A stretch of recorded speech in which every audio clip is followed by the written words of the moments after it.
How's it going, everybody? This is Cuzzo, Conversations with Cuzzo, and it is a real pleasure to have today Lady Sapphiire. How are you doing today? I'm doing well, thank you. And yourself? I'm doing great. I've been looking to do an interview like this for a while, and I'm intrigued. I'm excited. I'm part speechless because I didn't think I'd be able to get this interview. So, you are a former dominatrix, I could say. I still do domination. I do it in a different way. So I do tantric domination. Mm-hmm. So, Mhm. what is tantric domination? So for those who don't know what tantra is, to how I describe it, it's a dance of polarities. So it is literally in Sanskrit, it means weave and weft. So you're weaving the different realities together. And how I embody it, how I teach it, how I lead my life with it is calling back all parts of myself, all parts of my psyche into wholeness and love. This includes the dark aspects of myself. This includes the dominatrix within me, as well as other sides of me. So I have many different sides to me, as does everyone else. And I explore these in safe spaces, which has enabled me to live a very balanced and fulfilled life. And with the clients that I work with, they definitely agree. And so, with tantric domination or tantric BDSM, we bring, I bring in a spiritual side to it in a way. And though that's not necessarily the forefront of the session or of what people are coming to me for, it is the current with which I create and lead my actions from. Nice. Okay.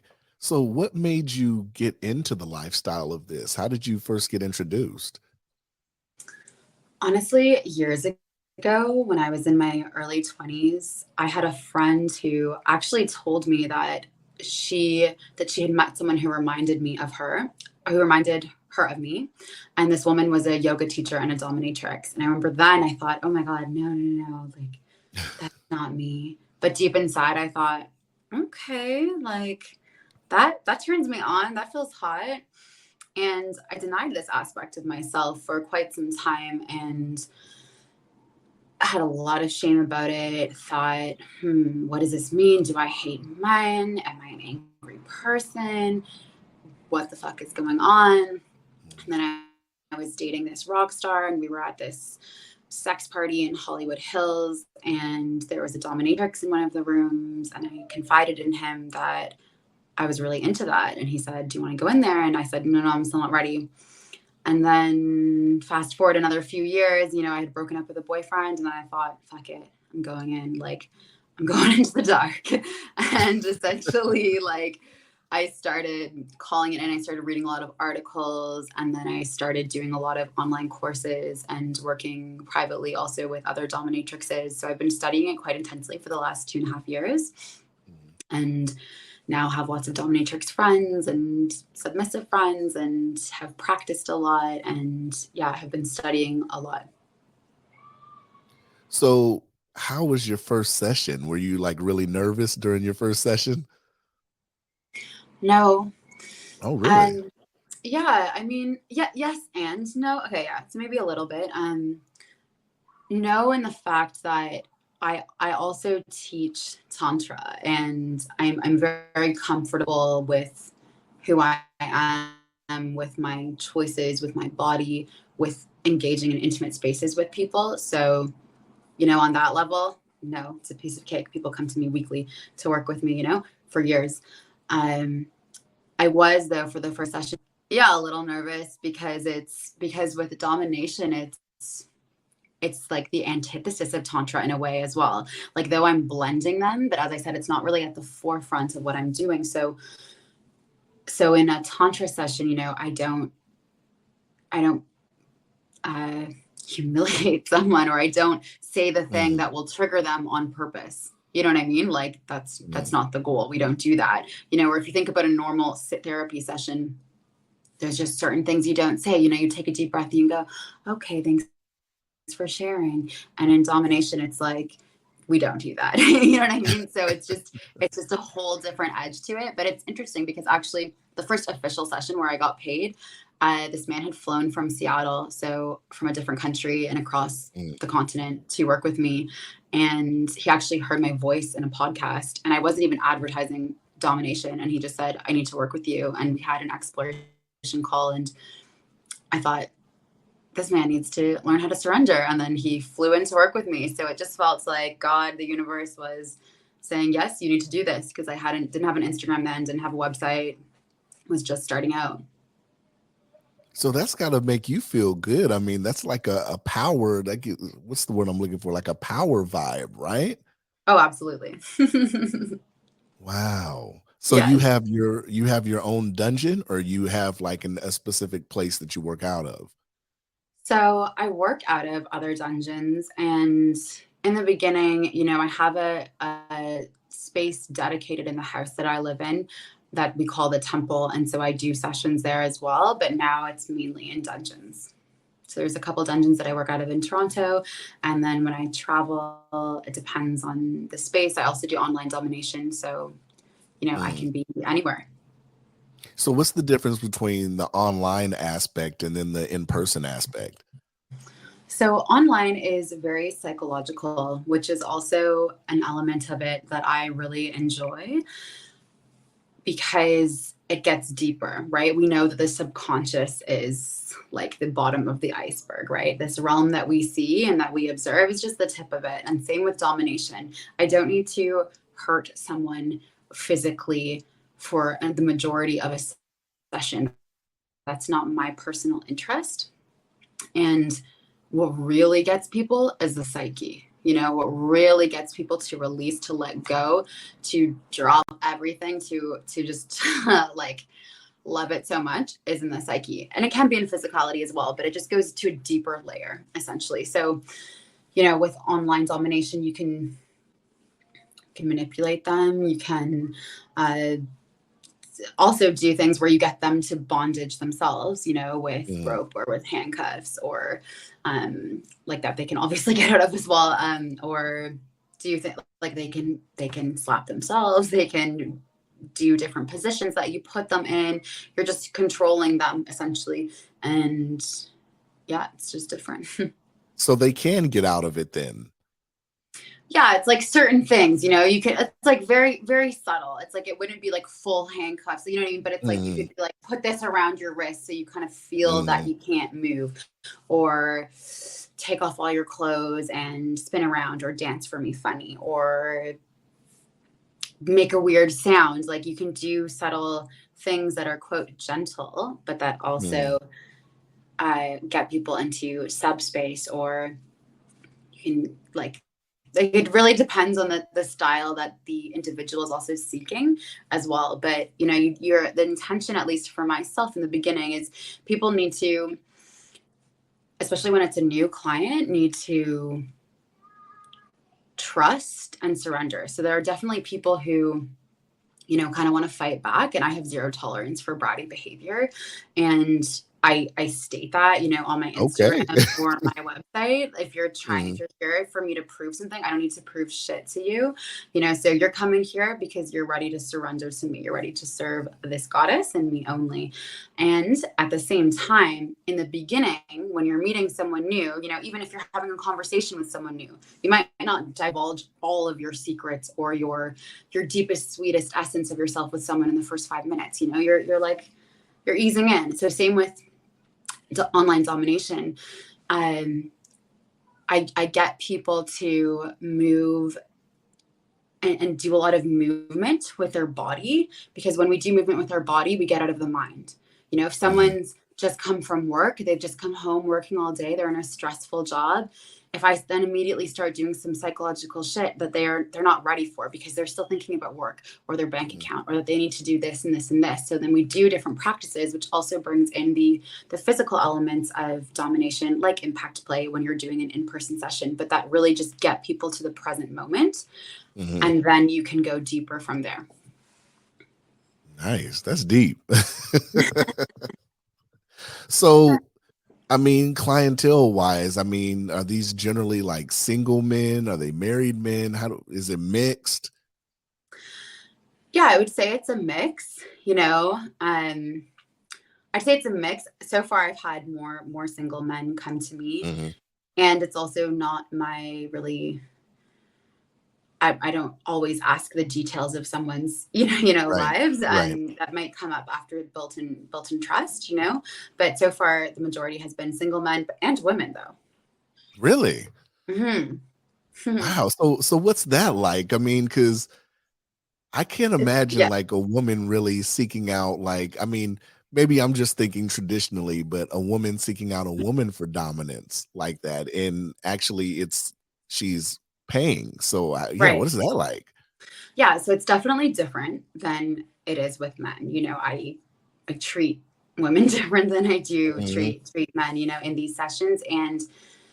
And though a lot of women have come to me who want to explore this, they come from a different reason. They're not like, goddess, you're so hot. Oh my God, like take all my money. You know what I mean? Like there's Right. that kind of client. And then there's other types of clients, right? But some women have had a lot of sexual abuse or trauma, and they want to submit in let's say a heterosexual relationship, or even doesn't have to be heterosexual, but they want to submit. They want to be in that juicy feminine where they can truly let go, but they actually Mm, don't want to do that with a man because they can't trust the man, mm, so they want to learn how to do that with me. Or they are extremely busy. They're CEOs, they work a lot, and sure, they know how to meditate, they know how to do this, they go for a run, but it's like it's a very different experience being dominated by me versus like releasing your stress in the gym. It's just a very different experience. So I've had men too who are women as well who absolutely love it. Mhm. wow. Okay. Yeah. So what kind of, I don't know if are toys part of the tantric, or is that just strictly BDSM? Depends what kind of toys. Toys, I would say, as a general, are more BDSM. With Tantra, we work a lot with energy and Mm, not learning how to surpass or like not need the body. Do you know what I mean? Like right. learning different ways to experience arousal and sexuality and pleasure, and moving your life force energy throughout your body. That has nothing to do with touch or even thinking about something sexual. It's just based on God or based on your connection with source. So Mm, with BDSM, yeah, most people are not on that tip. Like they're not on that right. level, but I can teach them as we progress about that. And yes, toys are involved, but I don't use, I mean, I use toys, but I don't use all toys, at least so Mm, far in my journey with this. Hmm. right. Hmm. So have you spanked somebody before?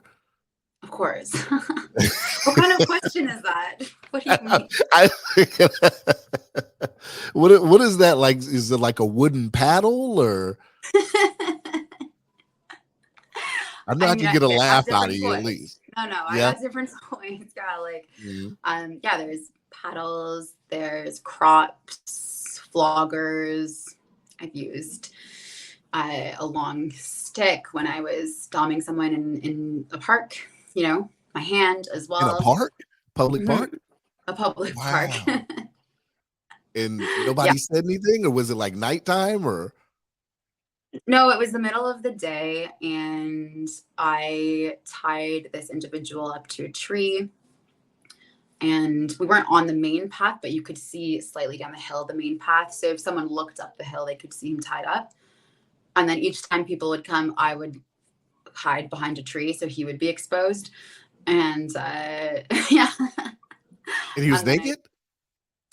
no, he was half naked. Oh, okay, okay. Hmm. That's all right. Hmm. Yeah. Wow, Hmm. okay. So Hmm. how do you feel, because like I said, I'm vanilla to this. So Right. with the whole 50 shades of gray thing and all that, do you think that's not really accurate of that kind of lifestyle? Do you think it is accurate? Because from what I've heard, the movie is kind of less uh intimidating from the book. I haven't seen the movie and I read the book ages ago, so I actually don't Mhm, really remember the details of it. I remember it was mhm, super hot, but I don't remember the details of it and I haven't seen the movie. mhm. Can you share a bit about which aspect you're referring to? I mean, in the movie, he just makes reference to a room, and they kind of go in the room, and there's like a swing, and he ties her up. But it's not really too. I mean, you see toys and gadgets in there, but it's not really that. To me, it wasn't. Mm. Yeah, I mean, I've definitely played in dungeons where there's a variety of things, like crosses that you can tie people up to, or bunches that you can handcuff people to, where their head is restricted as well as their hands. Other benches that you can strap people to the ground, the bed, or something. I have this tool where you can put it in. It's like these, I forgot the exact name of it, but these two pieces that you get handcuffed to, and you put it behind the Mhm, door, so you can travel with it, and then they're bound to the door. But it also depends on the dungeon. But then it's really good to have tools that you can travel with and whip them out. mhm, In any kind of situation. mhm. Have you Mhm. seen couples before? No, I haven't seen a couple, but I've worked with groups. Like I've domed 3 people at once before, 2 people at once, Wow. but they weren't an official couple, but they did some things with each other. Mhm. Mhm. That's all right. Mhm. What was the funniest experience you've ever had? Wow, that's a great question. The funniest? Mhm, Hmm. I mean, there's okay, so a woman that came to me, this was the second session that I had ever done, and she also drove from the States to work with me. And she was bratty for sure. She was super bratty, and I, as I told you, I don't tolerate brattiness. I don't like it. But she was almost like a wild animal, needed to be cracked and mhm, tamed, and I feel like that's what I can do. And so she was just, being bratty, not wanting to play, not wanting to, not she was wanting to play, but just being a complete brat. And I got her to be super silly by getting her to act like a donkey. And I just got her to bray really loudly. And this was in a house where there were other people in the house. And I had to do it louder and louder and louder as I spanked her. And, it was very hilarious. Like by the end of it, I couldn't even help it. I couldn't contain it. I was just laughing. Like it was hilarious to and see her like everybody else that, in the But house it's could really hear it fun. too. Did they say anything? Everyone else in the house could hear, and she knew it.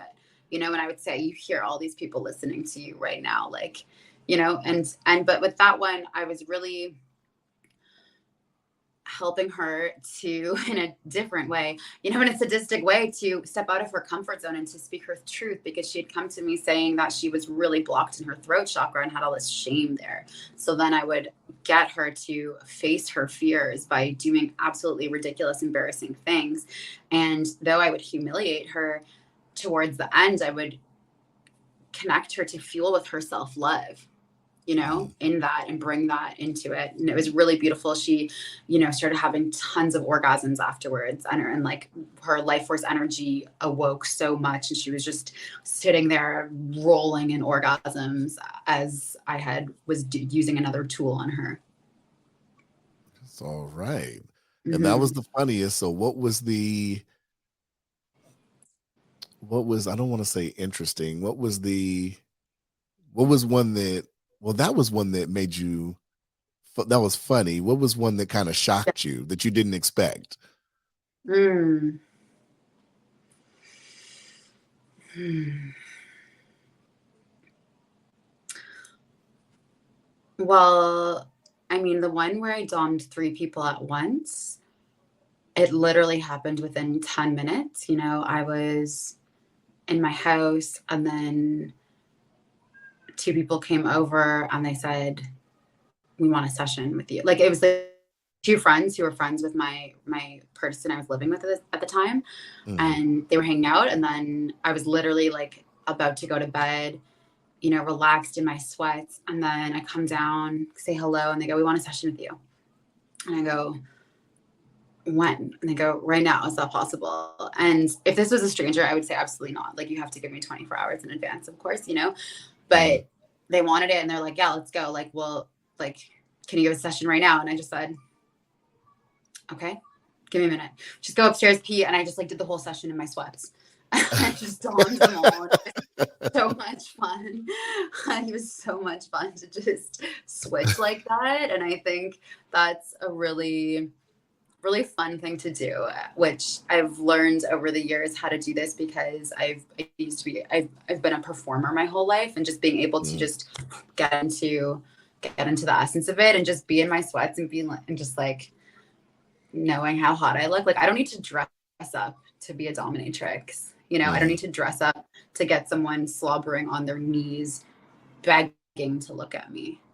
It's just my essence.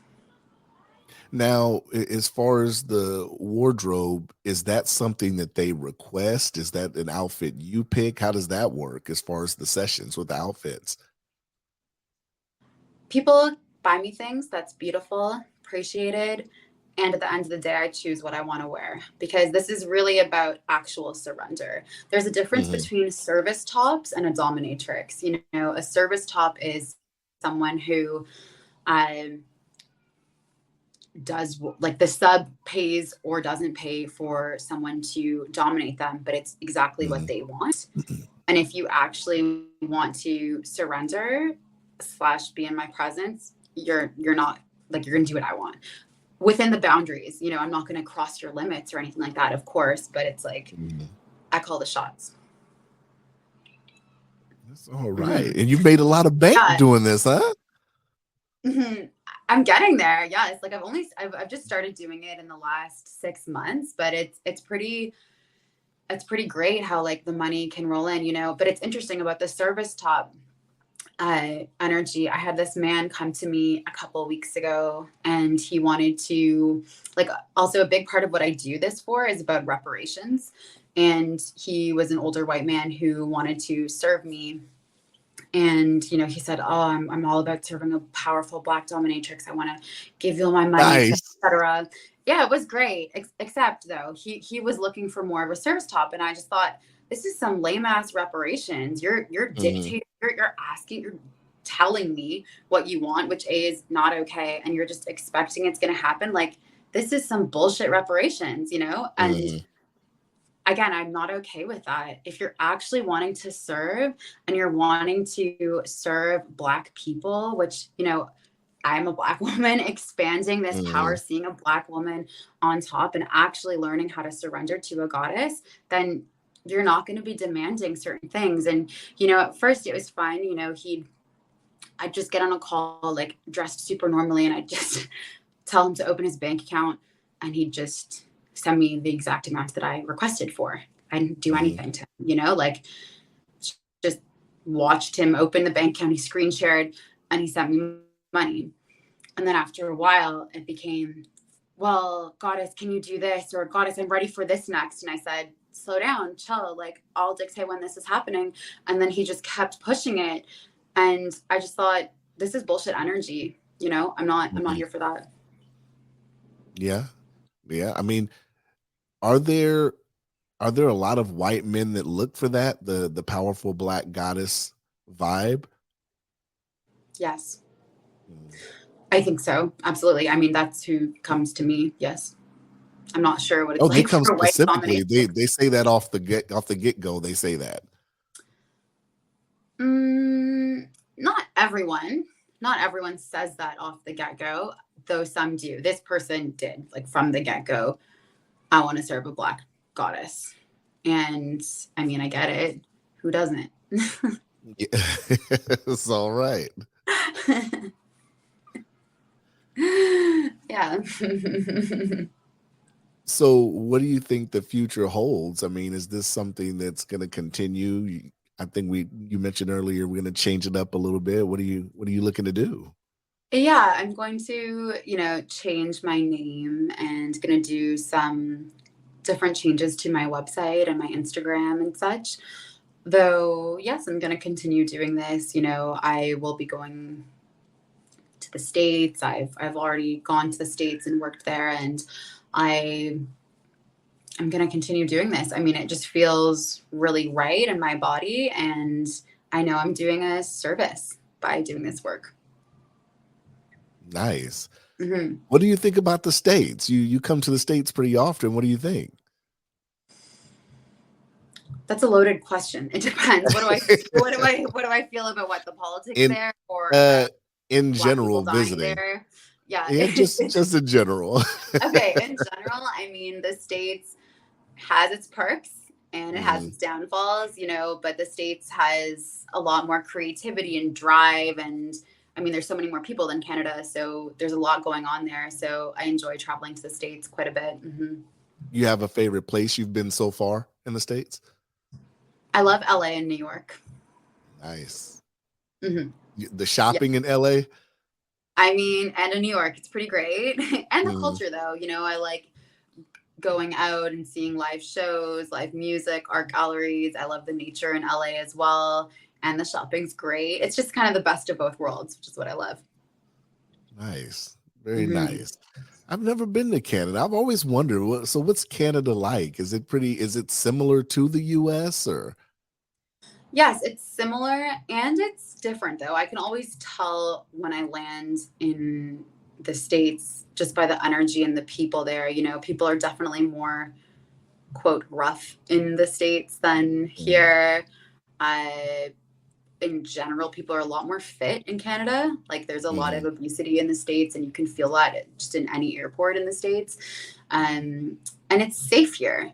It really is. Like of course, there's some neighborhoods that are dangerous, like absolutely, but it's not like the States where the majority of the big cities there's super dangerous, sketchy areas. Like here, Mhm. it's like a couple blocks. You know what I mean? Right. It's very safe here. So it's yeah, it's different. I think that's why there's also less grit and edge with culture and with Mhm. the drive because it's a welfare state as well. Yeah. Hmm. So do you do any modeling or anything as well? I used to, I've been through Mhm. different agencies, but I haven't in officially in a while. Yeah, so no. So, did you have a specific photographer for like all your pictures? Because your pictures are fire. I Thank know you. people were gonna get a chance to see them, but the Yes, different scenes and poses, thank you. it's very artistic.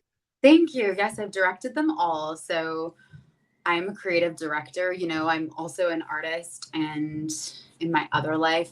And I've directed music videos. I've directed photo shoots for 15 years. So I'm pretty Okay. comfortable with that. And I've worked with different photographers for the Lady Sapphiire, the Dominatrix brand. However, I call the shots. Like I do the styling, I direct it all. Hmm. Okay. Yeah. Thank you. Yeah, absolutely. I checked out when I saw the website and then I went to your Instagram. I was like, these pictures are really good. It's like thought out and planned and set up, and Yeah. the angles are nice and it's really good. Thank you. I appreciate that. Thank you. I think with everything that one does and that I do, I like to put in 110% Mhm. because that's the energy that I want to give. And of course, I know that will be reciprocal, but it's not about receiving it back. It's like the end of the day on my deathbed, I want to have given it fully with Right. whatever I'm doing.